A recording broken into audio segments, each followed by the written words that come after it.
Olá, eu sou Paula Ângelo, psicóloga voluntária há alguns anos aqui na Dama. Não vou falar quantos anos não.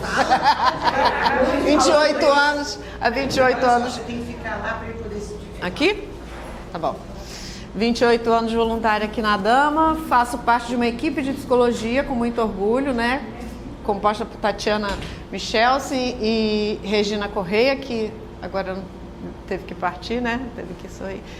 E a gente vai falar um pouquinho sobre como é que fica a questão da cabecinha da mulher, né?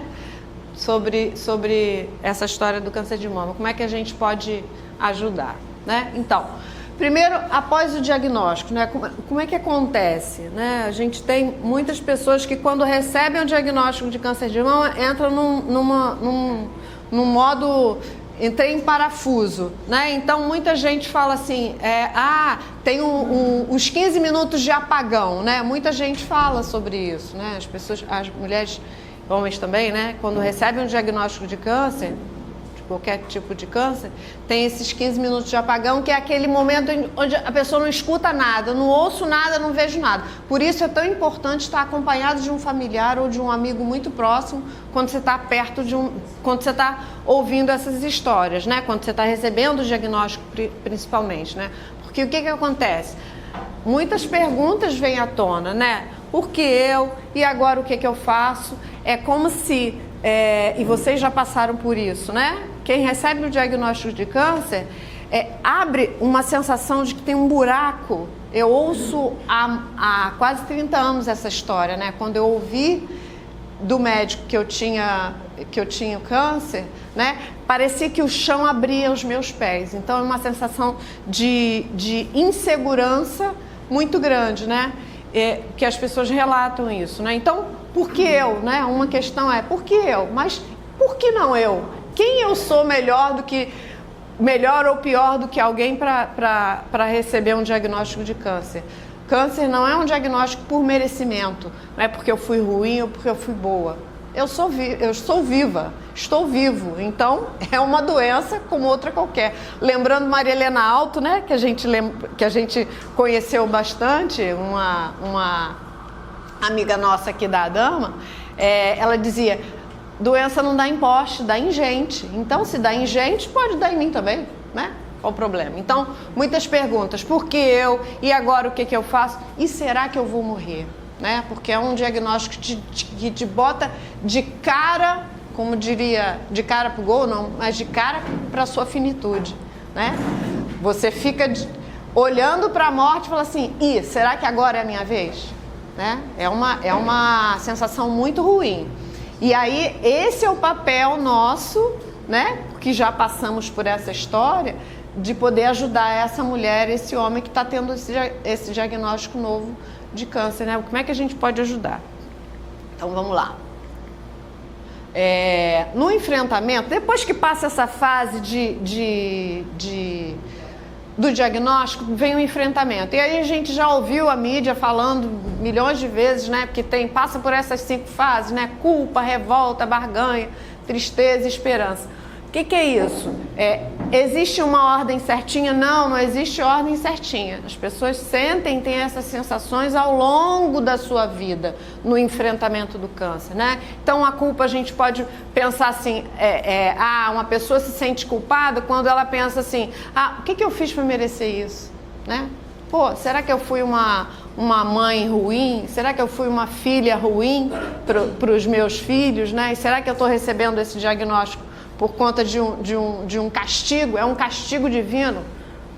Isso, essa sensação de culpa, a gente não deve alimentar, né? Cada um tem as suas crenças, cada um tem a sua espiritualidade, sua religiosidade, mas alimentar essa culpa, dizer você fez isso ou você foi um mau filho, isso não vai agregar, isso não vai ser uma coisa legal. Então, prestar atenção para isso.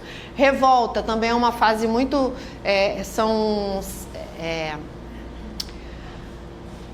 não sensações, mas são respostas que vêm muito à tona, né? Então a gente de vez em quando ouve uma pessoa falar assim, bom, porque fulano se revoltou contra Deus, ou ficou com raiva do médico e xingou, e a pessoa acaba estando nesse lugar de adoecimento, ela se sente tão desafiada, sente raiva mesmo do que está acontecendo e acaba vou usar uma expressão muito popular, cuspindo marimbondo para todo lado. Então a pessoa acaba ficando com raiva da família, porque não está ajudando, porque, né, fica com raiva do médico, esse médico foi incompetente, por que ele não viu esse meu problema de saúde há mais tempo? Então acaba tendo esses momentos de raiva e revolta muito comum. E descarrega em quem está perto. Normalmente quem está perto é a família, né? Então a gente vê essas histórias muitas vezes, né? A barganha entra naquela fase em que começa a fazer contato com a sua espiritualidade, buscar, né? Vou ao culto porque a minha vizinha me chamou, faz uma novena, faz uma promessa.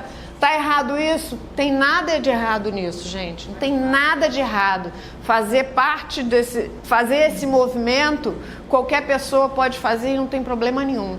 Ela está se fortalecendo, né? De alguma forma ela está se fortalecendo e buscando suporte, né? Então está buscando a sua espiritualidade.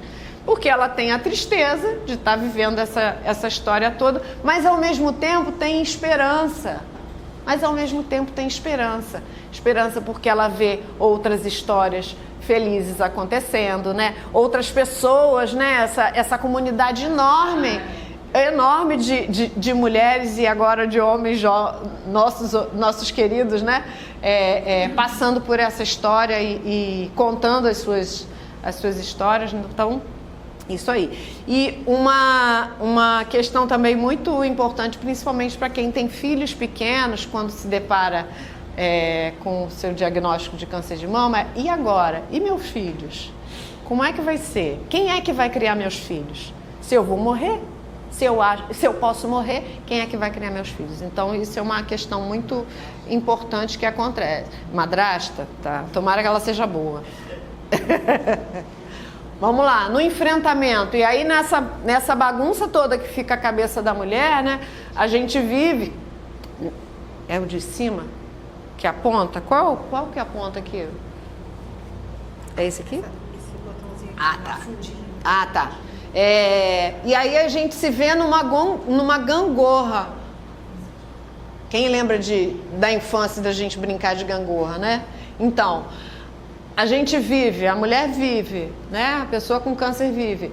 Ora, com incertezas e medos diante de um mundo novo que está se abrindo à sua frente, né? Mas também se vê diante de muito aprendizado, de muitos afetos. Ela vai aprendendo com quem ela pode contar, ela vai aprendendo outras formas de viver e de estar na vida, né? Então, vai aprendendo, né? Aprendendo na dor, mas vai aprendendo. Que bom, né? Que bom.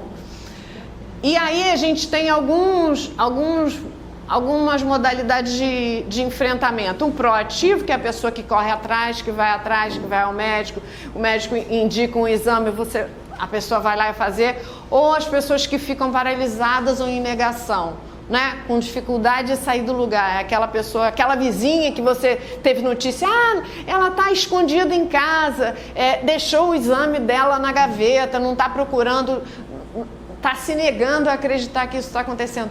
O que acontece? No fundo, o câncer que está lá na vizinha, na pessoa que não está querendo tratar naquele momento, ele não vai ficar quietinho, esperando a pessoa ir buscar ajuda, não. Então ele continua crescendo.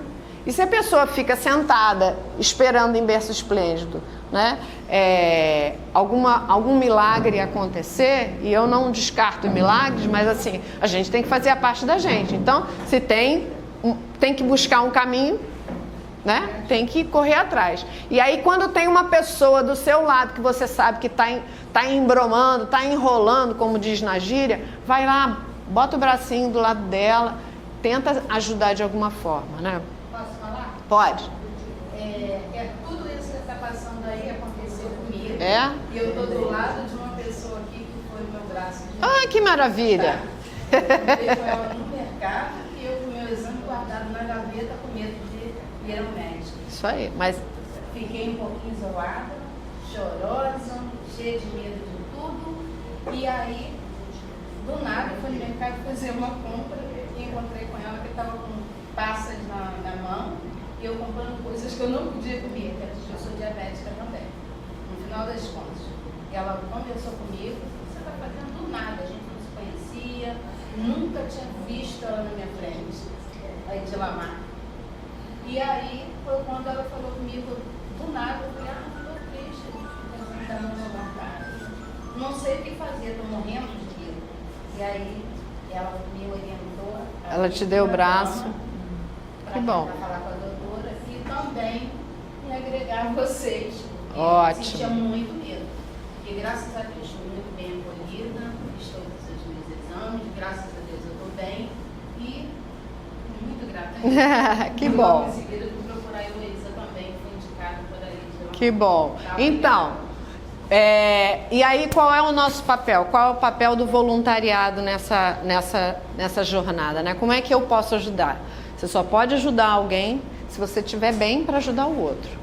Essa é a regra de ouro. Se você não estiver legal para ajudar o outro, para ouvir a história, para conduzir, para tentar de alguma forma dar apoio, é melhor não chegar perto. Então, primeiro, você presta atenção na sua história, se você está bem para ajudar o outro, ok. Então, se não está bem, vai lá, se arruma, se estrutura para poder continuar seguindo.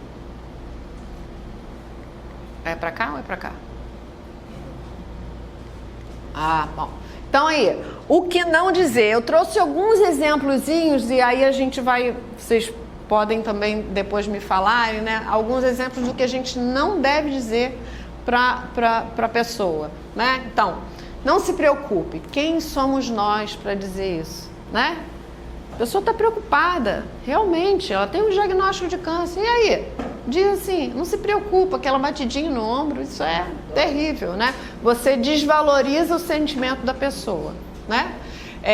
Seja forte. Cara, não tem como ser forte o tempo todo. É impossível. Superman é só, Mulher Maravilha é só no cinema.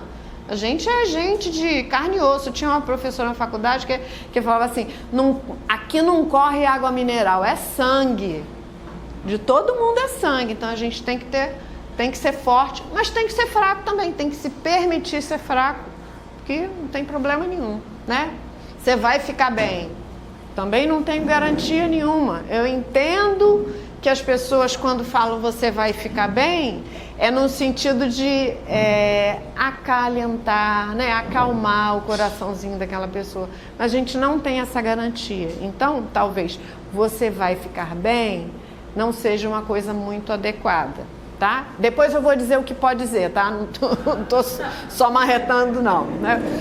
Eu sei como você se sente, eu sei. E aí não sabe, aí tem esse adendo, né? Eu já passei por isso, eu sei como você se sente.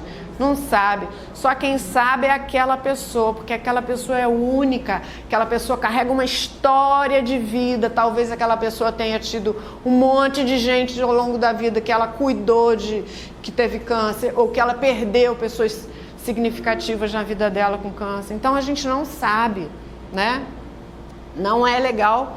Eu sei como você se sente, eu posso dizer assim, eu até imagino como você se sente, mas como você se sente é só você que sabe, né? Tenha fé, outra pérola, né? Cuidado com tenha fé, a gente pode ter fé, né? A gente não sabe a fase em que a pessoa está passando lá, ela pode ter fé num momento, pode perder a fé em outro momento, né? E quando você diz tenha fé, é muito imperativo de dizer, você é obrigado a ter fé. Não tem, ninguém é obrigado a nada nesse momento de enfrentamento do câncer, né? Então, a pessoa vai descobrindo ao longo do processo, né? Você emagreceu? Também é uma pergunta. Toda questão que fala sobre a aparência física da mulher durante o processo de adoecimento é perigosa. Por quê? Porque a mulher tinha um formato, ela tinha uma imagem dela na cabecinha dela, né? Eu tinha cabelo comprido, agora eu não posso ter cabelo comprido. Eu tinha cabelo liso, agora eu não posso ter cabelo liso. Agora não tem nem cabelo, né? Então, falar que a mulher emagreceu ou que engordou pode ser perigoso. Então, não comenta sobre a aparência física.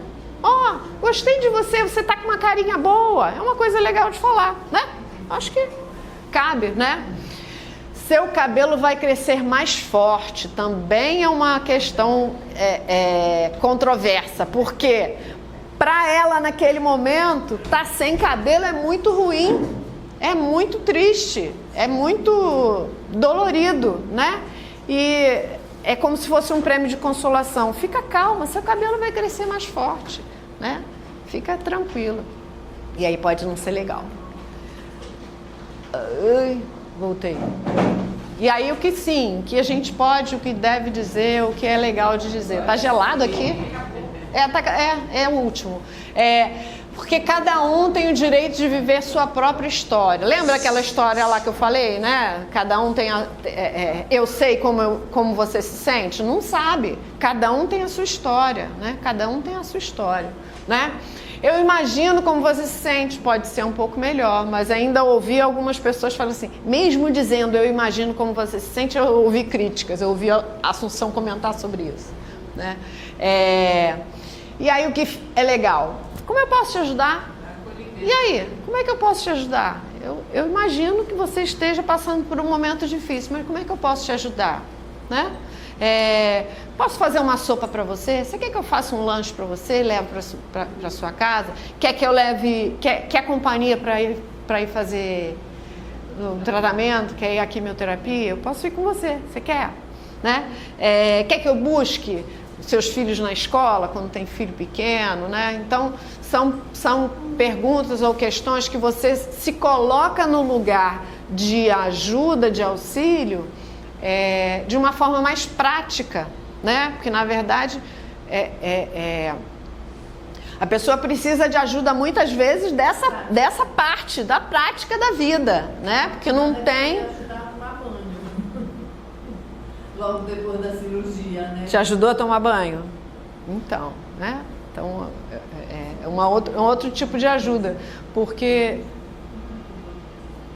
o importante para nós, né? Para quem está do outro lado, quem já passou pela história, é compreender o que a pessoa está passando e ser escuta. Eu acho que o melhor de tudo é a escuta, né? Às vezes a pessoa não precisa conversar. Não precisa conversar, ela só precisa ser escutada. Só quer falar, né? E a gente tem essa sensação de que eu preciso falar, de que eu preciso dar uma resposta, de que eu preciso dar um caminho para a pessoa. Às vezes não. Ela só quer falar.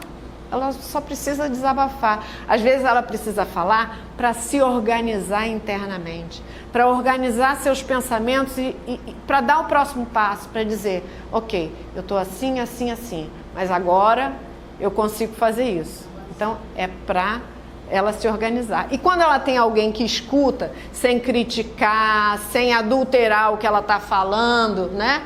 Isso fica muito mais fácil, né?